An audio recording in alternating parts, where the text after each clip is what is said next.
যারা কুরবানি দেওয়ার সামর্থ্য রাখে, নবীজি বলেছেন হাদিস শরীফের মধ্যে, মাও ওয়াজাদা সাআতান ওয়া লাম ইউযাহি ফালা ইয়াকরবান্না মুসাল্লানা। সামর্থ্য থাকার পরে যে ব্যক্তি কুরবানি করবে না, সে যেন ঈদগাহের মাঠে না আসে, অর্থাৎ তার জন্য ঈদ আসে নাই, সে যেন ঈদের নামাজে না পড়ে। সামর্থ্য থাকার পরে যে ব্যক্তি কিপটামি করবে, অলসতা করবে, কুরবান দিবে না, বখিলি করবে, সে যেন ঈদগাহের মাঠেও না আসে, বলেন নাউযুবিল্লাহ। তাহলে কুরবানি আমাদেরকে অবশ্যই কি করতে হবে? যাদের সামর্থ্য আছে দিতে হবে। কুরবানি আমাদের জন্য ওয়াজিব, আমাদের জন্য কি ওয়াজিব? যাদের সামর্থ্য আছে তাদের জন্য। আবার এই কুরবানিটা এমন একটি কুরবানি আছে যারা শুধু যাদের সামর্থ্য আছে তাদের জন্য নয়, সমস্ত উম্মতের জন্য ফরজ একটি কুরবানির বিধান আছে, বলেন সুবহানাল্লাহ। এখন প্রশ্ন আসতে পারে, হুজুর, যাদের সামর্থ্য আছে, যাদেরকে আল্লাহ পাক টাকা দিয়েছে, তাদের জন্য কুরবানি ওয়াজিব, আর যাদের সামর্থ্য নেই তাদের জন্য আবার ফরজ কুরবানি, এটা কেমন কথা? জানার দরকার আছে না নাই? দেখেন, আসলে তাদের গবেষণা যতটুকু, তাদের জ্ঞানও ততটুকু। এটা আমরা কোন আলেমের মুখে আমরা কখনো শুনি নাই। একমাত্র ঢাকা রাজার দরবার শরীফের সম্মানিত পীর সাহেব কিবলা, উনি হাদিস শরীফটা সর্বপ্রথম এই বাংলার জমিনে মানুষকে জানিয়ে দিয়েছেন, বলেন সুবহানাল্লাহ। আপনারা শুনবেন, কত সুন্দর একটি হাদিস শরীফ, আমরা কখনো কিন্তু শুনি নাই, যেটা সরাসরি আবু দাউদ শরীফের মধ্যে এসেছে, হাদিস শরীফ, সহিহ হাদিস শরীফ। এই হাদিস শরীফের মধ্যে হযরত আনাস রাহমাতুল্লাহি আলাইহি থেকে বর্ণিত, রাআইতু হযরত আলী আলাইহিস সালাম, একদিন হযরত আনাস রাহমাতুল্লাহি আলাইহি দেখতে পেলেন হযরত আলী রাদিয়াল্লাহু তাআলা আনহু ইউদহি বিকাবশাইন, দুটি দুম্বা কুরবানি করতেছেন। কয়টি? দুটি। কে কুরবানি দিচ্ছেন? সরাসরি মা ফাতেমার যিনি আহার, যিনি স্বামী, ইমাম হাসান হোসেনের যিনি পিতা, যিনি নবীজির এই যে বিশেষ পাঁচজন খলিফার মধ্যে চতুর্থ নম্বর যিনি খলিফা, যাকে বলা হয়েছে আনা মাদিনাতুল ইলমি ওয়া আলী বাবুহা, আমি নবীজি হলাম ইলমের শহর, আর সেই শহরের দরজা হচ্ছে হযরত আলী রাদিয়াল্লাহু তাআলা আনহু, যিনি শেরে খুদা।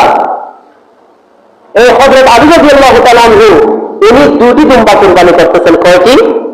এই কুরবানির দিন, এই কুরবানির সময় উনি দুটি দুম্বা কুরবানি করতেছেন। ফাকুলতু লাহু মা হাযা, তখন হযরত আনাস রাহমাতুল্লাহি আলাইহি উনি জানতে চাইলেন, হে হযরত সাইয়্যিদনা আলী রাদিয়াল্লাহু তাআলা আনহু, এটা কেন? অর্থাৎ আপনি দুটি কেন কুরবানি করতেছেন? একটি পশু কুরবানি করলে তো হতো। একটু খেয়াল করবেন, একটা পশু কুরবানি দিলে তো হতো, আপনি দুটি দুম্বা কেন কুরবানি করতেছেন? তখন ফাকালা ইন্না রাসূলুল্লাহি সাল্লাল্লাহু আলাইহি ওয়াসাল্লাম, হযরত আলী রাদিয়াল্লাহু তাআলা আনহু বলেন, নিশ্চয় আল্লাহর রাসূল সাল্লাল্লাহু আলাইহি ওয়াসাল্লাম উনি আমাকে আদেশ করেছেন। উনি আমাকে কি করেছেন? আদেশ করেছেন, আওসানি আন উদহি আনহু ফাআনা উদহি আনহু, আমার নবীজি আমাকে আদেশ করেছেন আমি যেন নবীজির পক্ষ থেকে একটা কুরবানি করি, বলুন সুবহানাল্লাহ। ফাআনা উদহি আনহু, সুতরাং আমি নবীজির পক্ষ থেকে একটা কুরবানি করতেছি, আর একটি আমার পক্ষ থেকে কুরবানি করতেছি, বলুন সুবহানাল্লাহ। অর্থাৎ দুটি দুম্বা, একটি হযরত আলী রাদিয়াল্লাহু তাআলা আনহুর জন্য ওয়াজিব কুরবানি, আর একটি দুম্বা যেটা নবীজির ওসিয়তকৃত কুরবানি, সেটা ফরজ কুরবানি, বলুন সুবহানাল্লাহ। অর্থাৎ একজন স্বাভাবিকভাবে একজন মৃত ব্যক্তি যখন মারা যায়, সে যদি কাউকে কোনো ওসিয়ত করায়, অর্থাৎ সে বলে গেছে আমার জানাজাটা রাকিব হুজুর করাবে, তাহলে আমাকে দিয়ে জানাজা করানোটা আপনাদের জন্য কি ওয়াজিব? কি ওয়াজিব? এবং বলে গেছে তুমি অমুক মাদ্রাসায় একটু সাহায্য সহযোগিতা করবা, মৃত ব্যক্তি, সেই মৃত ব্যক্তির ওসিয়তটা পুরা করাটা কি জীবিতদের জন্য ওয়াজিব। কিন্তু এটা সাধারণ ব্যক্তির ওসিয়ত যদি জীবিতদের জন্য ওয়াজিব হয়, তাহলে যেখানে আমার নবীজি আদেশ করেছেন, হে হযরত আলী রাদিয়াল্লাহু তাআলা আনহু, আপনি যখন কুরবান করবেন তখন আমি নবীজির নামে একবার কুরবানি করবেন, আমার নবীজির ওসিয়ত পালন করা উম্মতের জন্য ফরজ, বলুন সুবহানাল্লাহ। এটা কি আমরা কখনো শুনেছি? কখনো শুনি নাই। আচ্ছা বলুন, আমি একটা কথা বলি, আপনার দুইবার কুরবান দেওয়ার ক্ষমতা আছে, আপনি একবার কুরবানি আপনার নিজের নামে দিলেন, আরেকবার কুরবানি আপনি নবীজির নামে দিলেন, এই বুঝতে কি নবীজি খাবেন নাকি আপনি খাবেন? বলেন, কে খাবে? আমি খাবো। কিন্তু আমার নিয়তটা আমি নবীজির নামে দেওয়ার কারণে সাথে সাথে আমি বুঝতেও পেতে পারলাম আমার কুরবানিটাও কবুল হলো এবং নবীজির ওসিয়তটাও পূরণ করা হলো। বলুন সুবহানাল্লাহ। কত বড় একটা হাদিস শরীফ, কত সুন্দর, কিন্তু আমরা ইতিহাসে শুনি নাই। সর্বপ্রথম পৃথিবীর বিশ্ববাসীকে এই হাদিস শরীফকে শিক্ষা দিয়েছেন রাজার দরবার শরীফের সম্মানিত পীর সাহেব কিবলা। বলুন সুবহানাল্লাহ। উনি কত বড় আলেম দেখেন। উনি ওনার এই যে কোরবানির দিন উনি প্রায় 1400 পশু, কয়শ 1400 পশু কোরবানি করবেন। উনি প্রতি বছর 1400 পশু কোরবানি করেন। প্রত্যেক নবী রাসূলের নামে নামে উনি কোরবানি করেন, প্রত্যেক সাহাবীর নামের নামে কোরবানি করেন, প্রত্যেক আল্লাহর ওলিদের নামে কোরবানি করেন। বলুন সুবহানাল্লাহ। উনি একটা লিস্ট করেছেন, এই বছর 1400 পশু উনি নবী রাসূলের নাম লিস্ট করেছেন।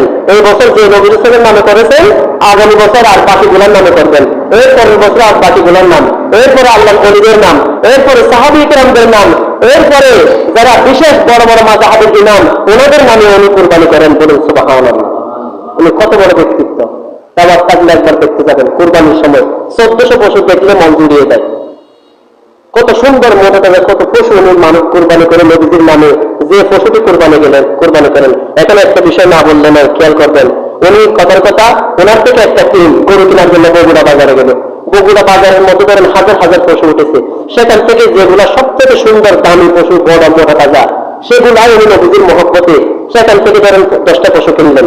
আবার কক্সবাজার আসলো, কক্সবাজার থেকে সবথেকে বড় যে পশুগুলো সুন্দর সেগুলো উনি কিনে নিলেন।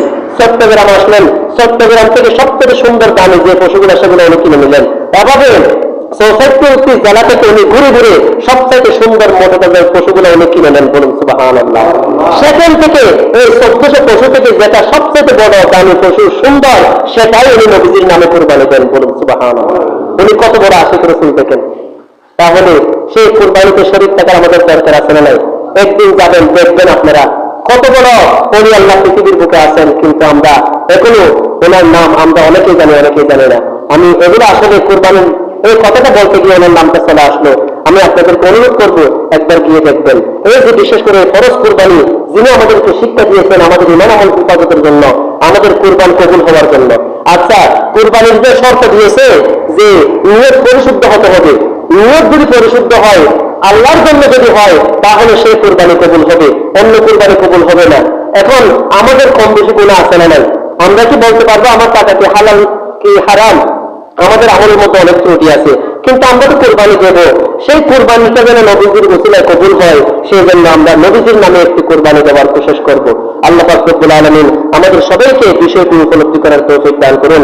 এটাই আল্লাহ পাক রব্বুল আলামিন আজকের এই সূরাতুন নাহলের আজকের খুতবা 36 নম্বর সূরাতুন নাহলের 36 নম্বর আয়াতের মধ্যে বলেন, লাকাদ বাআসনা ফী কুল্লি উম্মাতির রাসূলা, আমি প্রত্যেক উম্মতের ভিতরে রাসূল প্রেরণ করেছি এজন্য যে আমি ইবাদুল্লাহ, তারা আল্লাহর ইবাদত করবে, ওয়াজতানিবুত তাগুত, এবং তাগুত থেকে সমস্ত গায়রুল্লাহর বিষয় থেকে তারা দূরে থাকবে। এজন্য আমি নবী রাসূলকে যুগে যুগে প্রেরণ করেছি। বলেন সুবহানাল্লাহ। আল্লাহ পাক রব্বুল আলামিন আমাদের সবাইকে যতটুকু আলোচনা করেছি সেই মোতাবেক আমল করার তৌফিক দান করুন। এবং আগামী যুগায় আমি অনুরোধ করব এই কুরবানির মাসালাগুলো আমাদেরকে জানতে হবে। আমরা এই যে ধারাবাহিক 5 থেকে 6 জুমা আমি আলোচনা করতেছি কুরবানি কেন করতেছি, শুধু যেন আমাদের ইমানটা যেন পরিষ্কার হয়, আমাদের কলবটা যেন অন্তরটা যেন পরিষ্কার হয়, আমাদের এই কুরবানি যেন কবুল হয়। যে কুরবানির পশুর রক্ত মাটিতে পড়ার পূর্বে আল্লাহ পাক কবুল করে নেন, এটা কেমন কুরবানি এই গুরুত্বটা বোঝানোর জন্য আমি 4 থেকে 5টি জুমা আলোচনা করার সিদ্ধান্ত গ্রহণ করেছি। এটা আপনাদের জন্য নিয়ামত। আমি কাজে সবাইকে অনুরোধ করবো আপনারা জুমার দিন একটু তাড়াতাড়ি আসবেন এবং মনোযোগ সহকারে আলোচনাগুলো শুনবেন। আল্লাহ পাক রব্বুল আলামিন আমাদের সবাইকে তৌফিক দান করুন। সকলে বলেন আমিন। যারা 4 রাকাত সুন্নাত নামাজ পড়েননি 4 রাকাত ক্বাবলা জুমা পড়ে নেন। ওয়া আখিরু